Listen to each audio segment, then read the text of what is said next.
Dad. Welcome to the show. How are you? I'm fine, thank you, Dion. How are you this evening? I'm pretty good. I'm a little tired, but I think it's gonna be all right. Great. So, first things first, I want to jump into it and ask you, what do you think your dad's superpower is? I'm gonna go first, just so you can kind of get an idea what I'm talking about. Mine, I think I would probably say is like the power of like tagging along. I try to bring Dom into most things that I do. So if I was cooking at first, so I said, okay, well, Dom, come on, let's cook with me, or let's go, come on, go with me. If we're going for a ride, I try to take him on everything and everything that I do, and everywhere that I go, as much as possible. So I'm always looking for ways to like include him. So I think that's kind of like my superpower. It's like inclusivity, I guess. So, what about you? What do you think yours is? I think for me, mine was every moment is a teaching moment. It's an opportunity to teach something. I could see that. I could see that. You always had tons of fancy one-liners for your life lessons. So, I thought that's a good one for you. So, tell the people a little bit about yourself. Well, I'm, let's see, what can I say? I'm originally from a town called Pritchard, Alabama, which is encompassed inside Mobile, Alabama. I was raised by my grandmother. I'm 61 years old and um, never knew my father. So, and most of my life lessons have been learned the hard way, but they've been successful. Um, I always try to be a good person, and I always take the opportunity to teach someone something, bring something positive to someone's life. Okay. So, you have three children. It's me in the middle, and then you have Lamar, my older brother, and Moni, my younger sister. Which one is your favorite? Well, that's a tough question. Each one of them has a point when they're my favorite. So it's depending on what the activity is. I can't say, well, that's my favorite because each one of them is my favorite. That's fine. That's No, that's fine. not a cop out, but that's serious. Depends on what the issue, at the moment, what's going on. That's what they're my favorite. That's a real PC answer, knowing that both of them are gonna listen to this at some point. So Lamar was born first. Can you tell me just kind of how that was being a parent, a first time parent? Well, Lamar was born in my senior year of high school. Um, and it was tough because my grandmother who raised me, she rode me hard. She rode me hard. She never let me forget that I had a child before I got out of high school because I was that same child. I was born before my mother finished high school. Mm. And the thing about it is becoming a parent at 18 is a learning experience. I ended up having custody of him at 6 months. From the age of 6 months to 7 years, he was in my custody. And all of a sudden, his mother felt she wanted custody of him. We went through a court battle, and somehow the courts figured that he needed to be with his mother after 7 years of not living with her.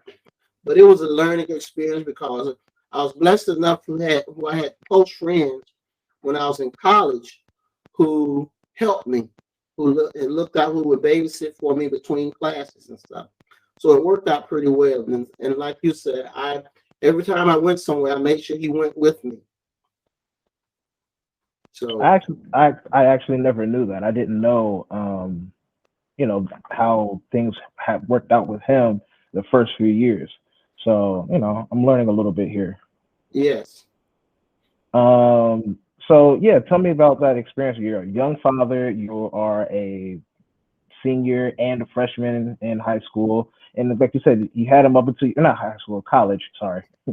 Um, and then you said you had him up until he was 7. So like that's that's a long time. And then of course you entered the military. But at what point, did all of this start to happen? Well, like I say, I had him up to 7. Then his mother, at that time, she joined the military too. And then I think she figured out if he was in her custody, she could get money for him. So she took me to court, and I ended up having to pay, the court at that time, one thing I can say, black fathers have always had a hard time when it comes to custody in court. I can testify. I'm a witness of that. I'm a Mm-hmm. living experience. Where the judge sat there, I had letters from our church, from counselors, from friends and from friends that explain, and teachers that explain how long he'd been with me and how I participated in his life all those years in school. And but the judge said, he looked at me and said, the child should be with his mother. He didn't look at what kind of life I was providing him. He just automatically said, child should be with his mother. And she'd been absent all those years. She would drop in his life, make promises, and leave. And so, but it was hard. It was very hard on when it happened. Mm. So we're gonna move on a little bit. I came like 11 years later or so. Mhm. So but you're already like deep into the military. You're living in Mobile, Alabama with my mother. How is it, how does that work out? You're with my mom, of course y'all are married, and you're kind of starting over, but at the same time you're really not, because Lamar is here, and even though he's with his mother, he's not with you full time. Well, that period of our lives was wonderful because we were newlyweds. We were traveling all the time. We were able to take off every weekend and go somewhere and just hang out. We did everything together, and we had decided I think we was 3 years in our marriage, and we was like, okay, we don't have any children. Let's become foster parents. She's like, okay, we went through foster parenting courses and everything. And just as we finished the foster parent courses and getting our certificate, she finds out she's pregnant with you. Mm. That changed the whole game. We said, forget that. And we got focused on you coming. It was a wonderful pregnancy. We had a lot of fun because I made all the doctor's appointments with her. Mm-hmm. And we had a lot of fun watching you grow inside of her. We talked about a lot of things. We still did a lot of things together. It did slow her down. You know how your mother is. Get up and go. And she's still doing that time she's carrying you. She was getting up and going. Okay. See, Yeah, nothing has changed. nothing to change. Wonderful time. And then, like I said, we was doing it. And interesting fact, I don't know if you know if she ever told you. She walked in a 5K marathon the weekend before you were born. She was hoping to Yes, walk you down. I've heard that story quite a few times. Yeah. So she did the 5K. Then that Mm-hmm. Monday, we went to the doctor, and the doctor says, well, told her if her water didn't break, he's gonna induce labor. So by the time we left the doctor's office and went home, I said, well, we was on the way home. I said, let's go by Home Depot and we're gonna buy some rose bushes to plant. With you coming, spruce up the yard at the house. And by the time Mm-hmm. we got in the store good, her water broke. Mm. So we left, called the doctor. He said, meet me at the hospital. We went there, and about 3 hours later, you were here. You Well, arrived. I'll This be. was a wonderful moment. And first thing she said, she wouldn't let me take her glasses. She stayed on the table in her glass because she had to do a C-section. Your umbilical Mm-hmm. cord was only 6 inches long because they kept trying to push you out, and you were stressing. So they decided to Mm-hmm. do a C-section. But when you came up, she said, count your fingers and count your toes. That was the first thing she asked me to do. I'm like, what? So I counted your fingers until I said 10, 10, everything's good. She was happy. So they put you in my arms and I walked you down to the nursery where they clean you up and everything. Hmm. Oh, wait, you got to walk me down? Yes. Well, now they just like, all right, well, here you go. They take the baby, they clean it up, and then they give it back to you to hold. But No, well, you know, Dion, that's 30 some years ago. So yeah, they I'm put just saying the they times. wrapped you real tight, put you in my arms, said, follow the nurse to the nursery. And I held you, walked down there crying. And she took you and cleaned you up and put you in a bassinet, then roll you back to your mother. No, the baby nowadays, the baby comes out. Uh, they'll put the baby on they have like a little side table thing for them to clean the mouth out and wipe the baby off, and then they give the baby back to you. They do all of that right there. You don't have to walk down the hall anymore. Nope.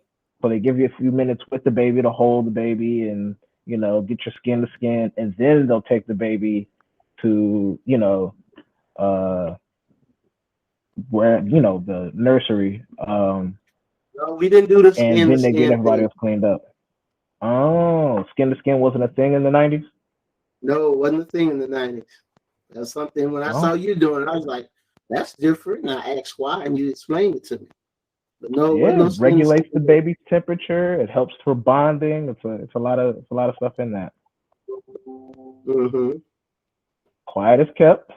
Dom hates it now because he's a big boy, but I still do skin to skin with him if I can catch him with his shirt off. Yep, Uh-huh. but he hates it, so he figures we're bonded enough, and I still get Dion from time to time as well. But she's only 8 months, so it still works.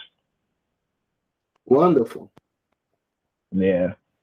So after uh I'm born, you guys stay in Mobile for about another year, and then y'all move No, to Alaska.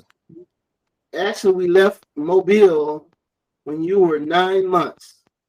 About time we Oh, went okay. left Didn't even Mobile, finish the whole went to year. Cleveland, and hung out for a couple of weeks. And then by the time we got to Alaska, you were 10 months old. You were Okay. crawling. You just started crawling. So we were in a hotel for 2 months, and you would sit by the door and wait for the dome so you could crawl down the hall. So you weren't even a year old when we moved to Alaska. Okay. Crawling down hotel hallways. My how things have changed. Yep, I wouldn't dare touch hotel hall with my bare feet now. I can understand that. So how did because Alaska's super far away. And you're like I said, you're deep into the military. So how does that like affect um life as a parent? Because I know there's points where you are on the ship and you are like coming and going. So like, how does that affect you? As a dad. Well, for the first 8 years in Alaska, it worked out great because I wasn't on the ship. I was going to the Mhm. office, so they gave you and I a lot of time to spend together. Um, we really bonded as a family because the thing about it, by the time you came along in our lives, your mother and I had been married 4 years, so we didn't have any problem taking you everywhere we went. We didn't have to every time we got wanted a break looking for a babysitter. You went with us. We went to go to friends' house for drinks or whatever. You went with us. We went to the club. You went with us. So that was our Fridays. You went with us. And How the do thing clubs with a child work? Well, in Alaska, it worked out. You were a barfly. Basically, we get there and they have hamburgers and drinks and stuff and play music.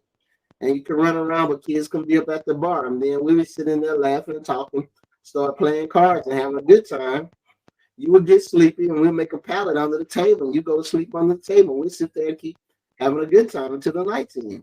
So Whew, okay, it that is. worked out well. Yeah, thank God we didn't have social media. Yes, it wouldn't have mattered because there was other kids there too. But Yeah, this would have been also, the as thing. far as you learned to love the outdoors while you were there. Because you and I used hmm to stay outside and play in the snow for hours, and then we walk trails. I don't know if you remember that, but we walked trails too together. I remember more trails from Sitka than Juneau. Right. But see, when I got to Sitka, that's when I was gone because I was on the ship. Okay. So talk about Mhm. that. How to, because essentially, and we're going to get into this a little bit more later, but like you're not really parenting from a distance, but you're definitely like, it's like pockets where you're here and pockets where you're not, but you were able to come back. Well, when I was on the ship, we would be gone anywhere from 30 to 60 days. hmm And I think it started out well, but then you had a little problem at school, a little racial issue, and that really upset me, which ended up causing you guys to have to move back to Juneau. hmm And when that happened, that made it tough because you guys are on the mainland over in Juneau, and I was out on Sitka Island, which the only way I could get you guys if I flew over or if the ship happened to stop there. That made it tough and everything. But lucky enough, your mother had a lot of good friends and a good support system when I wasn't there. And then when the ship came there and stopped, I would be there, for a few days. Either I would take time and fly over, but then, Hmm. like I said, you guys didn't stay that long. You was only there for a few months, and then you went down to Cleveland. Yeah, yeah. And Yeah, Cleveland turned into Louisiana. yes. But I ended up leaving the ship after 2 years, going to Louisiana. Then we was all back together. But I can Mm, honestly say that was a tough period because I couldn't be there every day. You know, yeah. being that you guys were always very important to me. But when I couldn't Hmm. do that, it bothered me. But we managed to work through it. Okay. So we're fast forwarding a little bit. Moni's being born, right? People always talk about like, oh, you're starting over when it's time to like have this second child. And I'm learning that you're not starting over at all. It's like, okay, you have a child and now you have another child, so now you have to deal with having two children. And so how did y'all adjust to that? It wasn't starting over. Moni came as a surprise, which was a good surprise. And it wasn't starting over, it was just working her into our system, our network. And the Mm-hmm. thing about it, you were at a point in life, you were pretty independent. You were 4 years old. You were able to use potty train. If you was hungry, you let us know you was hungry. Because we got to the point, when we put food on the bottom level of the refrigerator. If you wanted a snack, you could just we had a towel on the door. We could pull the refrigerator door up and grab you something to eat if you wanted, if you were hungry. You didn't have to wait on us to get you a snack until it was dinner time. Mm. But it was great. We did well. We managed well with it. Mm-hmm. You adjusted to her very well. You were a good big brother. Hmm. You enjoyed being a big brother because you gave her nickname. Okay. You started calling her name, as everybody knows, Sheila Simone. Now you started calling her Moni, and we started. You gave her that nickname. Mm. Because I couldn't say Simone or No, you like, just chose Moni. It just rolled out. You said Moni. You didn't, not like you couldn't say Simone. You just said Moni, and oh, we okay. and it stuck, and we just started saying it too. Hmm. Yeah. Okay. So So, like I said, it was a smooth transition. It was a mm. smooth transition. Yeah. If you could go back, would you do the military thing again with the family, Yes, I would. with the ship and all? Uh, Maybe not the ship, but with the family, yes. Because for me, that gave me an opportunity to see the world. That gave you and your sister opportunity to know more people and be around more people and understand different cultures and different people background. You weren't contained in a bubble where you grew up in a neighborhood where you with all nothing but black children or African American children. You know, you were at your age, you was a pretty diverse young man. And Mm-hmm. knowing people and knowing how to deal with people and have seen things and able to talk about them and elaborate on them, which was beautiful. And I said, that's why I said I wouldn't give up the military for nothing because it opened my eyes to the world, helped me see things as a kid from Pritchard, Alabama, you know, that if I just stayed in Pritchard, I never would have seen. Okay. I've had people who I went to high school with, and and they went on, they graduated college, and they said, "Well, Norris, do you regret you didn't finish college when you did?" I said, "Yeah, I finished college, but I didn't go straight through 4 years." But I said, with me being in the military, give me a chance to travel. Mm-hmm. Say I get to meet other people. I don't have to wait 2 weeks out of the year to take vacation and go somewhere. You know, Yeah. with everything that you give up something. You know, Mm-hmm. and some of them, they boast about their jobs, but yet still the jobs keep them contained in one place. Okay. Yeah. Cool. So we're gonna fast forward even more. We're gonna get to the point we're talking about now. It's after the divorce. We're not really gonna hash that part out. I've kind of talked Right, about that a lot. But now you are in a position where you're living separate from us. Like you're in Alabama, and eventually Florida. and we are in Ohio. So now you are co-parenting, but you're also parenting from a distance. So can you talk about that experience first? First the co-parenting part, and then we'll talk about parenting from a distance. Well, for your mother and I, co-parent has been great because at no point in our relationship I've seen where people got divorced and kids were involved. Somebody's angry and they use the children as pawns in their game. But they're trying to get even or holding them back, not letting us in or running them down for child support. And, they work to turn the kids, one parent work to turn the children against the other parent. But as your mother and I, we've always been a team when it comes to you guys, when you and your sister. Mm-hmm. Because, it's never, it's like she never had something she hides from me when something going on with you guys. She's always informed me and kept me info. So even to the point where whatever the outcome was, she let me know. She always asked for input, what I think, and we'll discuss it. So I can say, as far as co-parenting for us, it's been a wonderful thing because your mom is a very level-headed, reasonable person. She's a good team player. She works Okay. as a team, no matter what situation. She still chooses to work as a team player. Okay. Yeah. Pretty high praises. Pretty high praises. So, and now we're talking about how parenting from a distance was for you specifically. Well, parenting from a distance. Well, both of you and your sister. Well, you and your sibling are young adults, and it's only so much parenting I can do at this point in your life. Mm-hmm. But as far as when you Well, I were mean, younger, like when when, like in high when you school. was So, like in my high high school school, years. Yeah, yeah, yeah. high schools, if you had an event, I tried to make sure that I made the time to come to you and see you at your event. Especially when you said it was important to you and you wanted me to be there, I would be there.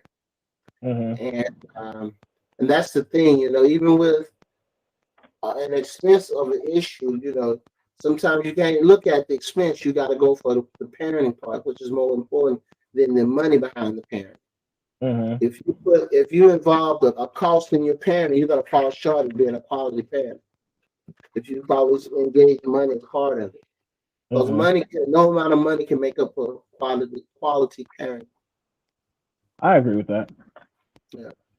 Now that I, of course, am a dad, I can definitely see that money. Money can be an issue, but money would not be an issue that would stop me from, supporting them and getting them whatever it is that they want or need. Right. The saying is, there's a will, there's a way. If you have the will, you can make it happen. Absolutely. Hmm. So, what is my next question? Um, you're a granddad now, 2 times. Yes. Two times over. Yeah, Woo! time's just flying. Yeah. What type of granddad, grandpa, pawpaw, as Dom calls you, do you want to be or do you aspire to be? Well, it's hard to be the pawpaw that I would love to be because I'm not there with them every day. Mm-hmm. But if I could be the pawpaw, I want to be that pawpaw that wasn't that far from his grandkids when his grandkids were ready to see him. They could come see him without no doubt, or they know at least once a week they're gonna see me. And Yeah. that, they're gonna come and stay with me and hang out with me. Or I can come by and pick them up. Come on, let's go eat some ice cream. And they jump in the car and we go, Mm-hmm. you know. But now I try to focus on, uh, phone calls and what's the other one? Video chat, FaceTimes. FaceTime. Yes, Ooh, showing your age. yeah, really. That's new to me. Still figuring it out. I think you're managing Yeah, I try. just fine. So, the pawpaw you want to be is one that is here close by and able to contact or see them frequently. Yeah, And I feel like we're kind of between the both of us. We're kind of in like a uncharted territory in a way, because God bless the dead, but both of my grandfathers have passed away now. Um, and with both of them, I had limited time with them. Of course, because my mom's dad lived in Cleveland. But even when we were living in Cleveland, I saw him maybe a handful of times. And Grandpa Ike, even though we lived down there with him, well, we lived in Louisiana, he lived in Alabama. We were only going over there, what, maybe once or twice a month. And then of course that was only while we lived there. So like any other year, we're not able to see him. Right. So and he passed away. I had to be maybe about 20 at the time. Yeah. So with being 12 years now and seeing him spotty, and also not as an adult, um, you know, I had limited interactions with my granddad. Right. And here we are now. For me, I would like as much as possible not to continue that cycle for Dom and Dion.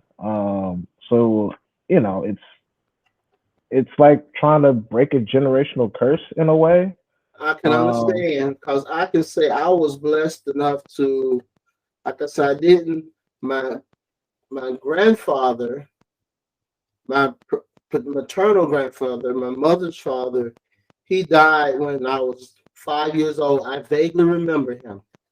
I mhm, remember meeting him, but he died when I was 5 years old. But I spent a lot of years with my great grandfather, my grandmother's father. mhm, So I got to know him and spend quality time with him. It's like walking and talking. He talking to me about things and he's spending quality time and teaching me things. I'm like things that kids now wouldn't even learn how to slaughter a pig, but how to kill a chicken. mhm. That wouldn't be on a child's mind today. But those are No. things I was blessed enough to learn, and I thought it was cool.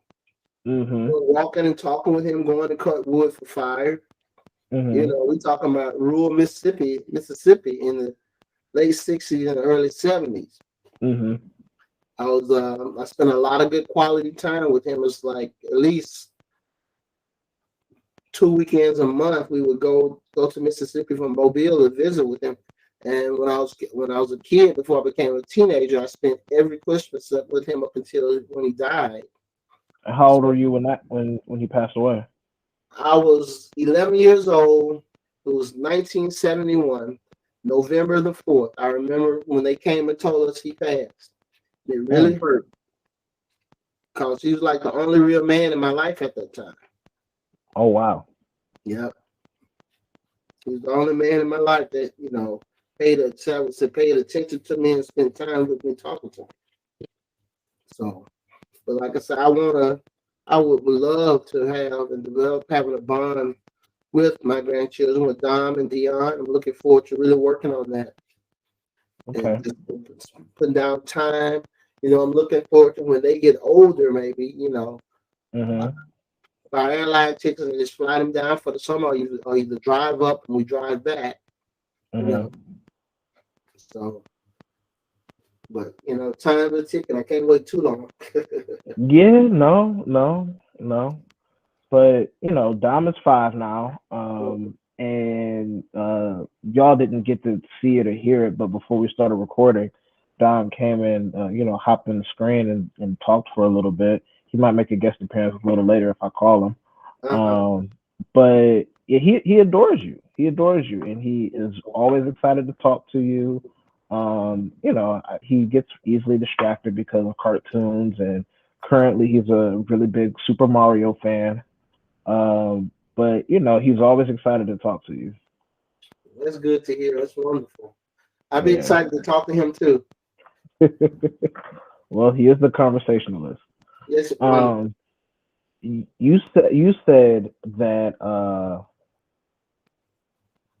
your great grandfather was the only male figure you had in your life up until he passed away. Um, how long was it until you found another after that?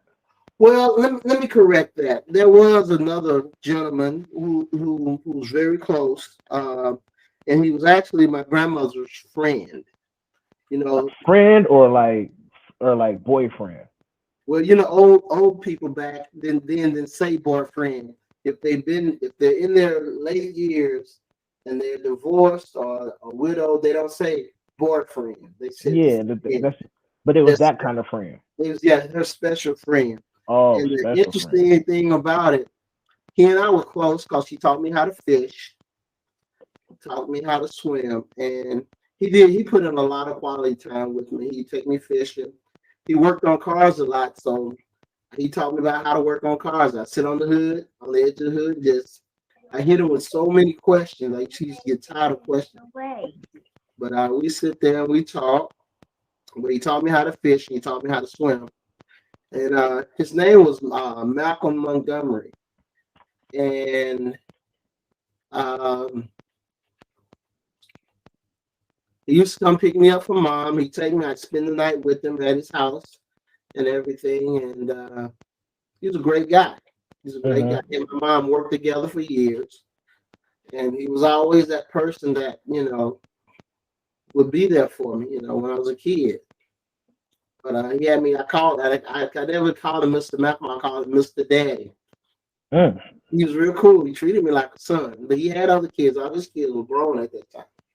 okay, that's Yeah, deep though, Mr. Daddy. yeah, Mr. Daddy. He died while I was stationed in Alaska, and it really hurt. Mm. Found out.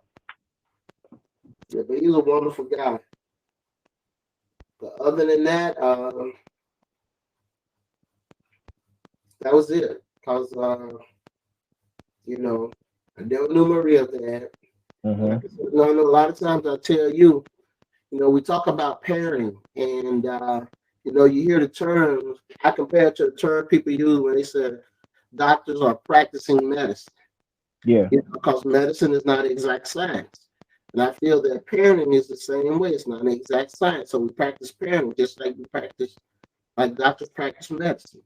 So, like I say, I tried to do it when I was working, when you were coming up, when you and I, and your sister, your mom, and I were all in the same household. I tried to do the best, even since we've been divorced. I always tried to be the best person I could be and a positive father image for you because only thing I knew what I was taught or what I learned through the hard way. And I just said I always try to be what I be to you and your sister what I never had. I really appreciate the work that you've put in as a dad, and as my dad. Um, I know that we've butted heads about a lot of things, um, and even some like foundational things, but you've been honest with me and you've given me everything that you had at that time, which I think is all that anybody can really ask for, um, even if it's not what I was expecting or what I actually wanted. It was what you had to offer, and I think that's important as we, are going through life and trying to do the best that we can, is that we're always presenting with who we are and not some fabricated idea of uh, what a parent should be or what a dad could or should be. Well, Dion, on that note, parenting is a tricky thing. You try to think of you can't raise two children the same way. Hmm. Every child has his own personality.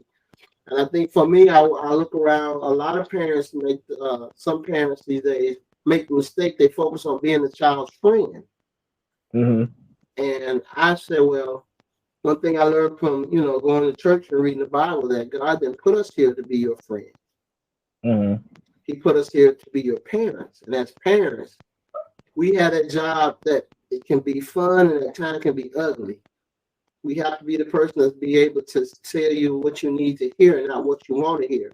And these Yeah. days, a lot of parents tell their children what they want, what the child want to hear. That's where they make a great. To me, that's where they make a great mistake. Hmm. And then they get false ideas about how life should go. Okay. Then you have a lot of parents who sign off on foolishness that their children do, which they shouldn't do.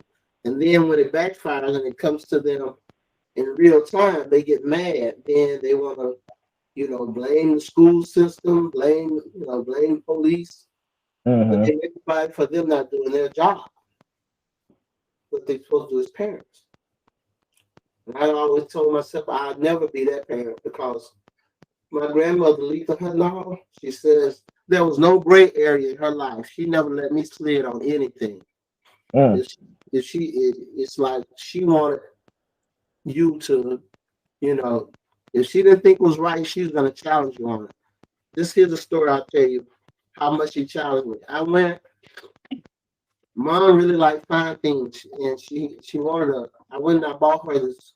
I was in high school. I saved up. I bought her this watch. At that time, I paid $350 for that watch. Mm. Talk about in 1978. So you probably think that watch now would be about what? Couple $1,000. Yeah. So when I bought it home and I gave it to her, she said, "Where did you get this watch?" I said, "I bought it." She said, "Go get the receipt." I had to prove to her that I bought it. And I told her, "Mom, I saved the money." She said, "No, you go get me the receipt. I want to make sure you bought it." Like there was no real for her. She wanted you to be right, and if you were wrong, she's gonna teach you a lesson. Mm-hmm. What happens when you're wrong? So Well, that don't sound fun. no, it wasn't fun with her. I mean, learning a lesson the hard way is never fun, but no, the woman could be tired when she wanted to be. Mm. Yeah, I remember. I'll never forget that story about you catching hives. Yeah. From her just fussing at you, she gave you hives. Oh yeah. She had that power.